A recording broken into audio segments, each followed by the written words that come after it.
The shuttle. Here's the bridge. There's a large piece of debris headed for the shuttle. The tractor beam can't handle it. Can our shields take it? I believe so. Commander Ryder, plot an intercept course. On it.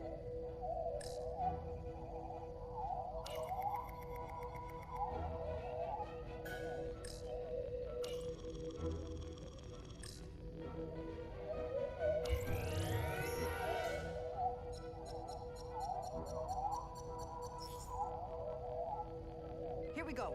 Maneuvering thrusters bearing 53 Mark 17, 200 meters on an intercept course. Maneuvering.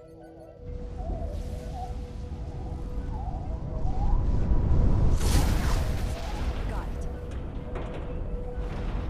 Whoa! Someone's working hard on the bridge.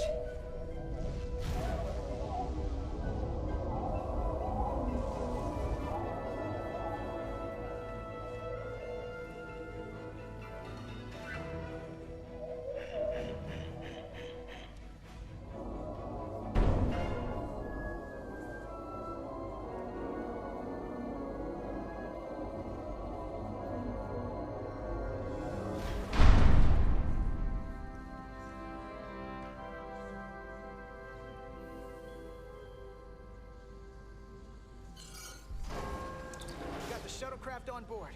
Good job. We're on our way down to meet them.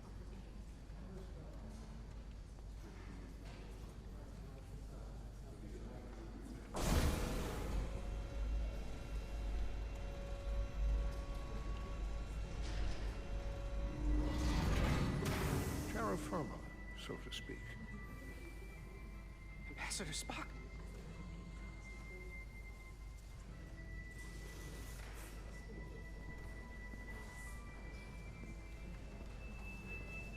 The captain will be right down to meet you, sir. In that case, I will wait for him here.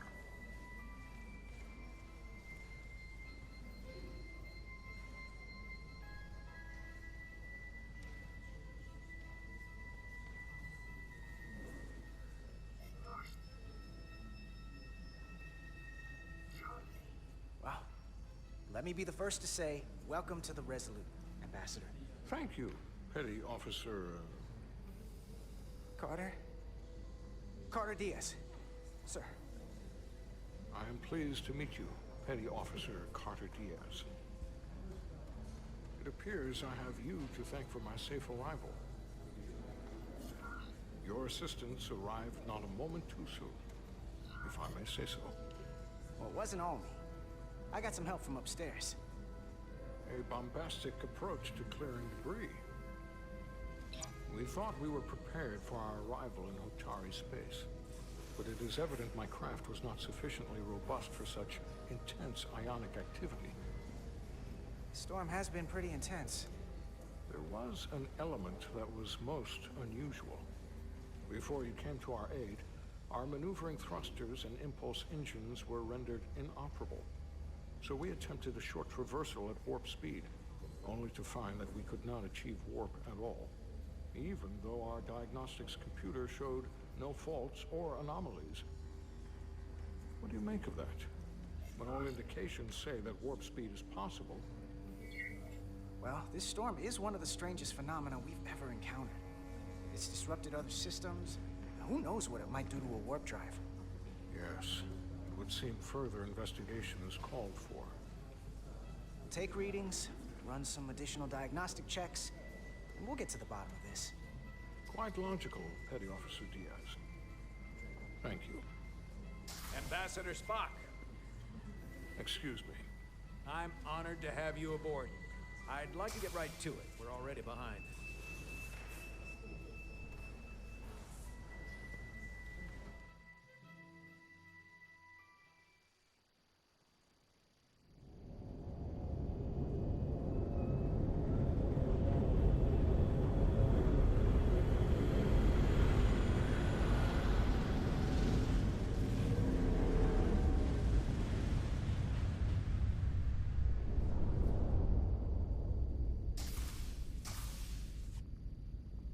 Ambassador Spock, my senior staff.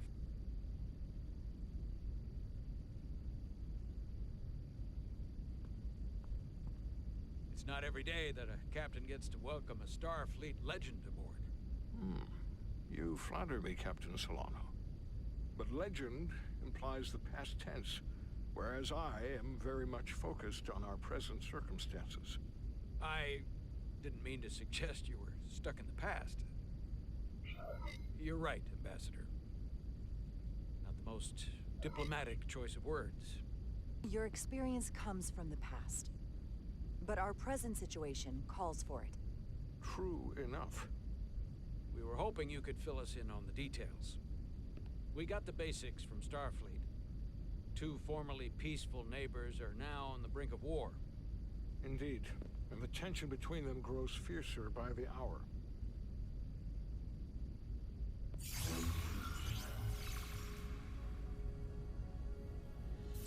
Lydia and Hotari. The Lydians are the more advanced species.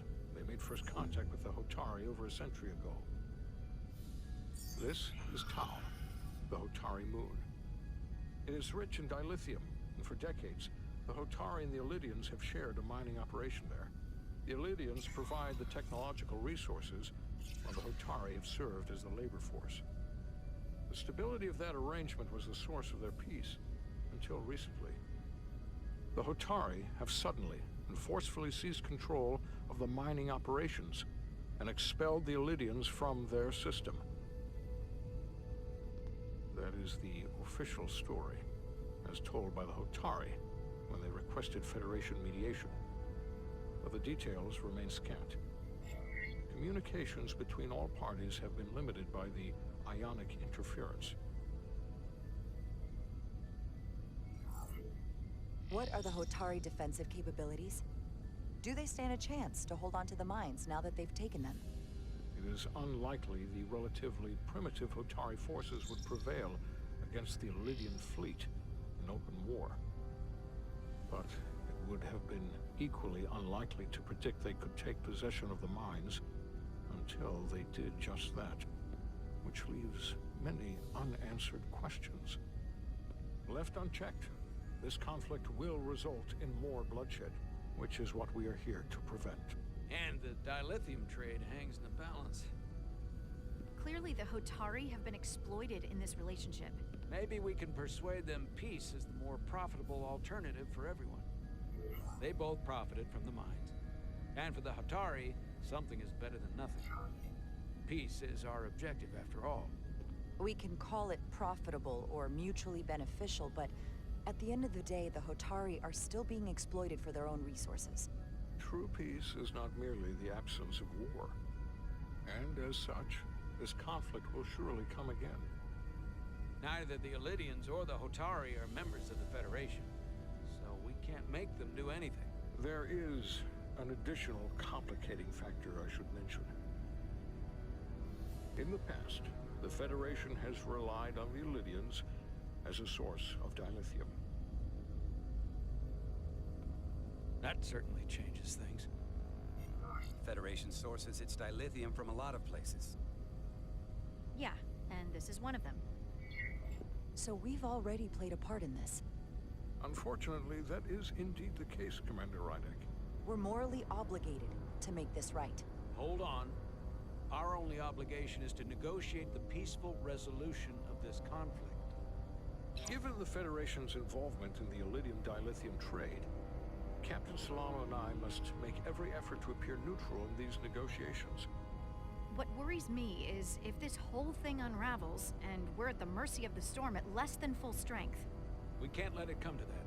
Considering what the ion storm has done to our ship, and the Ambassador's shuttle, we have to assume the Illydian fleet has had problems with it as well.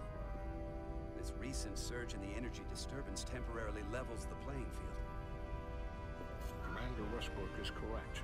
The energy anomalies around the Hotari systems have been noted in the past. If it's keeping the two sides talking instead of shooting at each other, that actually helps us negotiate a peace. And we'll take advantage of that as long as it works in our favor. And when it doesn't? All the more reason to learn as much about it as we can while we are here. We do not want to be caught unprepared, should the energy anomaly continue to fluctuate. So I trust we understand our circumstances. We're operating on a strict timetable here, and we're going to be leaving for the negotiations shortly. Commander Westbrook, I want you to leverage our systems to investigate the anomaly from here while we're gone. Aye, Captain. Thank you all. Dismissed. I want to speak to both of you privately.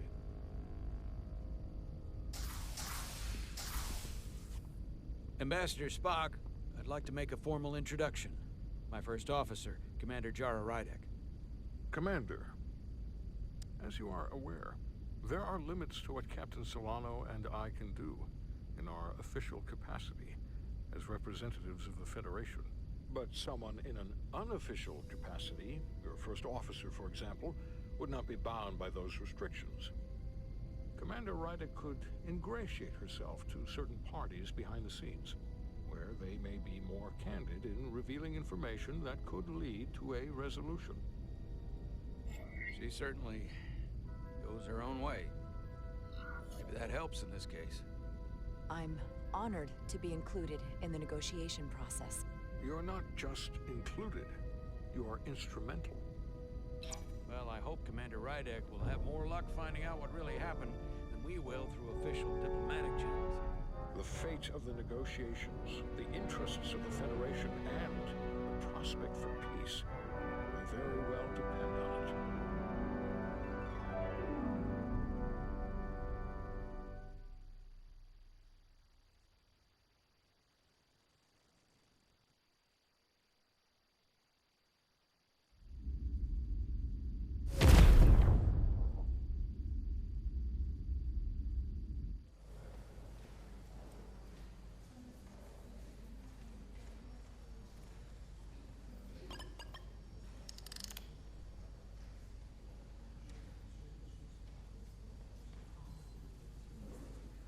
Mr. Diaz, I understand you have already discussed the warp drive failure with Ambassador Spock? I have. It is imperative that the Ambassador's shuttle be flight ready. I need you both to ascertain the root cause of the system failures he encountered. I'm surprised, Commander. I thought you would have wanted to work on Ambassador Spock's shuttle yourself. I respect the Ambassador and his many accomplishments, but I do not derive any satisfaction from interacting with his shuttle as if it were somehow transubstantiated through its association with him. Especially when I have the entirety of this starship to concern myself with. I am not the chief engineer of this shuttlecraft. When you look at it logically, yes, it is just a shuttle. No different than any of the others. There is plenty that is different about it, and that is what you are to investigate. But please limit your findings to observable scientific phenomena. We'll try to restrain ourselves. Then I will leave you to it. Make note of any abnormalities in your report. Carry on. It seems like he's warming up to us. Yeah. Even Chobok has to look at that face and know you've earned some real respect. And I have to admit that I owe you one. You were right to make me go first. I don't know what I was thinking. You've pulled me out of trouble how many times? Call it even. Okay. At the very least, maybe I can track down that bottle of Saurian brandy you're still on the hook for. But first, we have work to do.